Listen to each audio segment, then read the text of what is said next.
উঠানে উঠানে কংগ্রেসের সভায় নির্বাচনের রণডঙ্কা বাজালো কংগ্রেস। পঞ্চায়েত নির্বাচনে ফের ক্ষমতায় আসছে কংগ্রেস। ভূপেন বরা নির্বাচন এখন দূর বহুদূর, এরই মধ্যে নির্বাচনের রণডঙ্কা বাজাতে শুরু করে দিয়েছে রাজ্যের প্রধান বিরোধী দল কংগ্রেস। আসন্ন পঞ্চায়েত নির্বাচনে ফের ক্ষমতায় আসছে কংগ্রেস। শনিবার কালাইনে উঠানে উঠানে কংগ্রেসের শুভারম্ভ অনুষ্ঠানে যোগ দিয়ে এমন কথাই শোনালেন দলের রাজ্যিক সভাপতি ভূপেন বরা। কালাইন ও কাঠিগড়া কংগ্রেসের ব্যবস্থাপনায় কালাইনে আয়োজিত সভায় বক্তব্য রাখতে সভাপতি বরার সাফ বক্তব্য, বিজেপির আমলের রাজ্যে কোনো ধরনের পরিবর্তন হয়নি, উন্নয়নের পরিবর্তে হিন্দু মুসলিম বিবাদ উস্কে দেওয়া হচ্ছে। বিভাজন সৃষ্টি করে আসামে বসবাসকারী মানুষের মধ্যে হিংসা দিন দিন মাথাচাড়া দিয়ে উঠছে। সবকিছুতে চলছে সিন্ডিকেট রাজ্যে জড়িত একজনকেও পুলিশ পাকড়াও করেনি। বিজেপির অপশাসনে তিতি বিরক্ত রাজ্যের মানুষ, তাই আসন্ন পঞ্চায়েত নির্বাচনের পর জবাব দেবেন রাজ্যবাসী। তাই আগামী পঞ্চায়েত ও বিধানসভা নির্বাচনে রাজ্য কংগ্রেসের দখলে আসবে দৃঢ় প্রত্যয় ব্যক্ত করেন বরা। আসামে স্থায়ী ও জ্বলন্ত সমস্যা নিয়ে দীর্ঘ বক্তব্য রাখেন শ্রী বরা। সভার উদ্দেশ্য ব্যাখ্যা করে অভিজিৎ পাল স্থানীয় সমস্যা নিয়ে বক্তব্য রাখেন কাঠিগড়ার বিধায়ক খলিল উদ্দিন মজুমদার, মৃদুল নাগ, মৃদুল কান্তি চক্রবর্তী, কাঠিগড়া ব্লক কংগ্রেস সভাপতি হোসেন আহমেদ চৌধুরী, জেলা কংগ্রেস সাধারণ সম্পাদক সন্দীপ দাস সহ অন্যান্যরা। প্রত্যেকের বক্তব্যেই উঠে আসে রাস্তাঘাটের সমস্যা, স্থানীয় সুপারি ব্যবসার ব্যাঘাত, যেমন সেতু নিয়ে কিভাবে রাজনীতি হচ্ছে, সেতু নিয়ে রীতিমতো সিন্ডিকেট রাজ চালাচ্ছে বিজেপি। সভায় উপস্থিত ছিলেন প্রদেশ কংগ্রেস সহ সভাপতি শরীফুজ্জামান লস্কর, জেলা সাধারণ সম্পাদক সন্দীপ দাস, দিলওয়ার হোসেন লস্কর, কাছাড় কংগ্রেসের ইনচার্জ আনোয়ার হোসেন, প্রদেশ কংগ্রেস সম্পাদক শাহজাহান আলী, মহিলা প্রদেশ কংগ্রেসের সম্পাদিকা নমিতা মজুমদার, বড়যাত্রাপুর প্রাক্তন জেলা পরিষদ সদস্য নাজিমা বেগম লস্কর। সুপ্রিয় দত্তের রিপোর্ট, আসাম প্রাইম নেটওয়ার্ক। আমি কেলে প্ৰতিবাদ কৰিছো, কাৰণ হিমন্ত বিশ্বই অসমত গুণ্ডাগিৰি বাহুবল দেখাব বিচাৰিছে।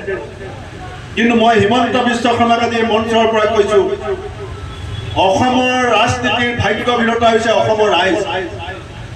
এনেকুৱা বহুত নেতা ৰাইজে বনাইছে আৰু এনেকুৱা অটপালি দমবালি অত্যাচাৰ এনেকুৱা চৰিত্ৰৰ কাৰণে বহুত নেতা অসমৰ মানুহে ডিঙিত ধৰি শাসনৰ পৰা নমাই মাটিত বহাই থৈ দিছে। আৰু 2026 চনৰ মে মাহত এই বিজেপি ক্ষমতাৰ পৰা আঁতৰাবৰ কাৰণে আমি কংগ্ৰেছ দলে যি সংকল্প লৈছো, এই সংকল্পত মই আপোনালোকৰ পৰা আশীৰ্বাদ আৰু দোৱা বিচাৰিছো।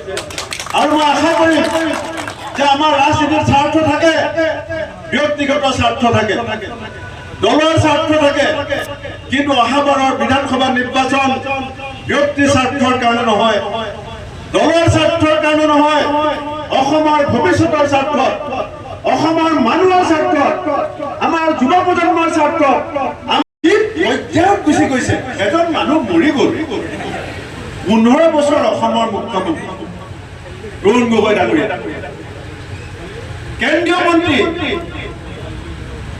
কোনো দিন মানুহজনৰ বিৰুদ্ধে কোনো অভিযোগ নাই। জীয়াই থাকোঁতে যেতিয়া তৰুণ গগৈ ডাঙৰীয়া CM আছিলে, বিজেপি দল অসমত আছিলে, তেতিয়া কি অভিযোগ আছিলে যে তৰুণ গগৈ মন্ত্ৰীসভাৰ মন্ত্ৰী হিমন্ত বিশ্ব শৰ্মাই দুৰ্নীতি কৰিছিল। সেইটো বিজেপিয়ে কৈছে। আৰু যিজন মানুহ 19 চনত ঢুকাই গ'ল, আমাৰ মাজত নাই, সেই মানুহজনক কৈ দিলে বিয়াৰ কিনাৰে আছিল। আপুনি কথাটো চাওক, কিমান তললৈকে যাব পাৰে এজন মানুহ ক্ষমতাত থাকিবৰ কাৰণে। এনেকুৱা মানুহক যদি আমি সৰু সৰু কথাত আমি ভাগ ভাগ হৈ আমি যদি তেওঁ ক্ষমতা চলাবলৈ দিওঁ, আমাৰ অসমত কিন্তু বিহাৰ ত্ৰিপুৰা হ'বলৈ বেছি দিন নালাগিব। কালি ৰকিবুল হুছেইনক আক্ৰমণ কৰিছে, বহুত মানুহে ভাবিছে ৰকিবুলক মাৰিছে। ৰাইজ, ৰকিবুলক মৰা নাই। ৰকিবুল হুছেইন এজন জনপ্ৰতিনিধি, এজন দৈনিক মজুৰি নাই। আৰু 3 দিন যদি আপুনি ইলেক্ট্ৰিচিটি বিল দিয়া বন্ধ হয়, আপোনাৰ ঘৰৰ লাইন কাটিব। আমিতো স্মাৰ্ট মিটাৰ বিচৰা নাছিলো। আমাৰ আগৰ যিটো মিটাৰ বক্স আছিল, আমাৰ সেইটোৱে ঠিক আছিলে। আমি বিচাৰিছো খোৱা পানী দিব নোৱাৰে। আমি বিচাৰিছো বস্তুৰ দাম কমাই দিয়ক, বস্তুৰ দাম কমাই দিব নোৱাৰে। আমি বিচাৰিছো ইলেক্ট্ৰিচিটি বিল কমাই দিয়ক, বিল কমাই দিব নোৱাৰে। মেডিচিনৰ দাম 3 গুণ বঢ়াই দিলে। গেছ চিলিণ্ডাৰৰ দাম কংগ্ৰেছৰ দিনত 420 টকা আছিলে, এতিয়া দুগুণতকৈ বেছি বঢ়াই দিলে।